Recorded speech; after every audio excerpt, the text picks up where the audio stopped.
I'm going to have to read this next question because it's pretty long. Okay. Truth. Say you're trapped underground, there's no sunshine and no other humans to hear your cries for help. You have a shovel, a flashlight with a weak battery, a bunch of rocks, some drinking water, your trusty pet hamster. We don't have hamsters in Australia. We have guinea pigs. And one item of your choice, not allowed to have explosives. What do you do to escape? Just quickly, I read today that hamsters sometimes eat their own young. Or the females eat the males. This is on Facebook. That's a bit speaking disturbing. of Facebook. Yeah. I said, because we're allowed to have one item of choice, I said I'd like to have a phone.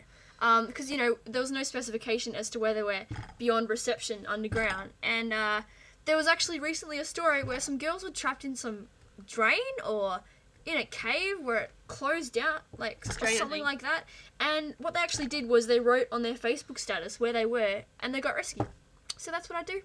I'd Facebook my way out, biatches. And then later we'd throw the rocks at all the people that clicked to like. Yeah, I'm stuck in a well. Like. Go away. Is a fan of Ellen and Grace being stuck on the ground. We also have to read this one out because it's quite long. Truth. In the 1800s, there was this scientist, I forget his name, who said that science and technology had progressed as far as they would progress, and there was nothing left to be invented. Boy, was he wrong. But if he had been right, do you think he could live in a world where the technology had indeed... Do you think... Just read that last sentence. But if he had been right, do you think you could live in a world where the technology had indeed stopped then? In the 1800s? In the 1800s. Well, I guess hypothetically, yes. Because you don't know that technology is going to keep advancing or what's in store. So you have no sense of loss because you don't know what you're missing out on.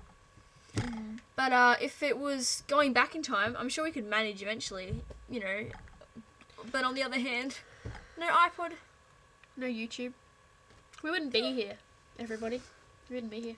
But having said that, if technology stopped today, they're learning how to grow meat, so they wouldn't have to kill animals. They're trying to learn how to grow meat in petri dishes, and then all these whack job things they're starting to invent. Yeah, you think they've reached the limit? No. And there's a way, they're working out how to make genetic combinations, so you could have fluoro skin, hypothetically. It's insane. I was going to say that too. It's insane. So, would we be able to live without fluoro skin in the future? You tell me.